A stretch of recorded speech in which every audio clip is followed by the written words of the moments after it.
Do people break down on the Ribble? Yes. I'm the prime example. Travelling up yesterday, weather was gorgeous. Conditions were almost perfect, I would say. And about halfway into the journey, overheat alarm goes off on the engine. As soon as I knew that was going, plan was I would run in, turn the hot water tap on. That would draw hot water out of the hot water system, fill it with cold, which will allow the engine cooling water to heat that up, therefore taking the heat out of the engine. Well, it didn't work. And I waited, and the alarm kept going, and then I decided I need to lift up the engine board, something's not right. And on doing that, whoa, steam come out, and whoa. So instantly took the engine right back down from 2,300 revs, probably 400, down to about 800 revs. And the whole idea was just to keep me going forward. There was boats behind me which I could see, but they were a little bit behind. But my main fear was Aslan's lamp.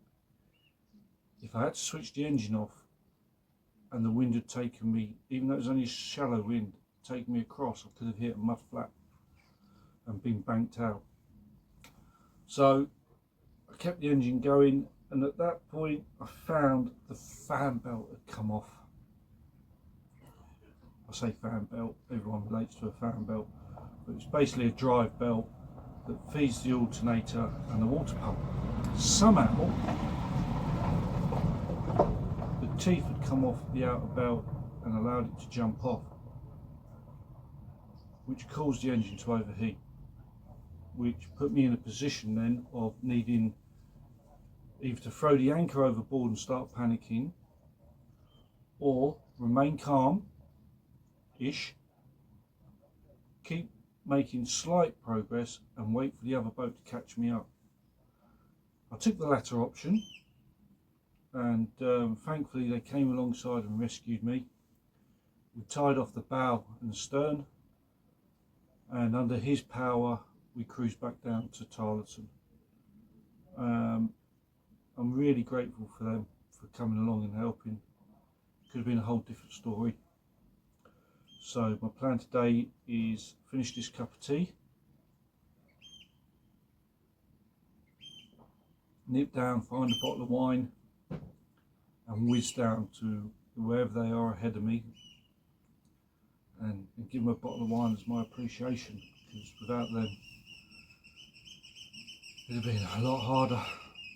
So now I'm very, very grateful for them for coming. So anyway, on that note, if you are travelling across the Ribble, things will happen. It may not happen to you, and if it doesn't, brilliant. But if it does, and you're at the back of the packet, make sure you swap phone numbers with other boaters, because if they're only a little bit in front of you, they can either turn around and come and help you, or they can wait for you to catch up or whatever. But at least you've got a safety net. If you're at the front of the pack, it's not so bad, because you're obviously going to have the other boats behind you, so you just wait for them to catch up.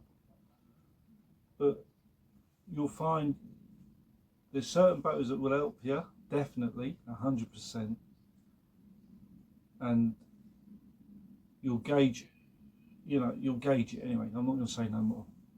There was another boat that came past us.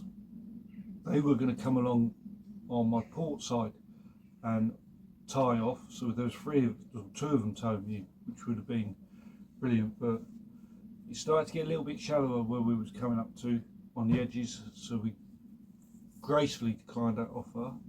I'm very grateful for them for giving us the chance to do it. But we've made it, so now we have to clean the engine bay out, and we have to find a new fan belt, and we have to hope the engine's alright. because it did take a bit of a lot of running until we actually got it switched off for a while. So, cup of tea finished.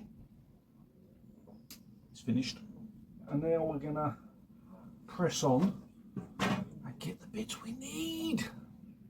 Oof. So you can see down there we've got nappies drying it all out, soaking up the water that came out. Got to get the tea towel out, the spanner that fell down, and then we've got to change that. I did manage to get it back on whilst I was being rescued. Hadn't completely snapped, so that was good. At least we got the engine running for a little bit, and the engine had cooled back down. So yeah, let's see what happens next. Right, as we can see, that is the culprit. It's come away from the belt, and that's going to get changed today. All that trouble for that, you little bugger.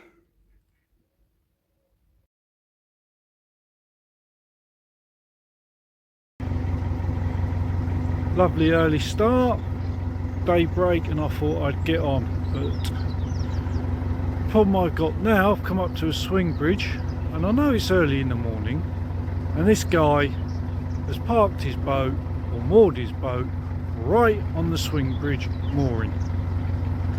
So now I'm going to have to fanny around, because he is moored in a place where he shouldn't be. So I'm going to make a bit of noise. I'm going to have to get alongside his boat, whatever.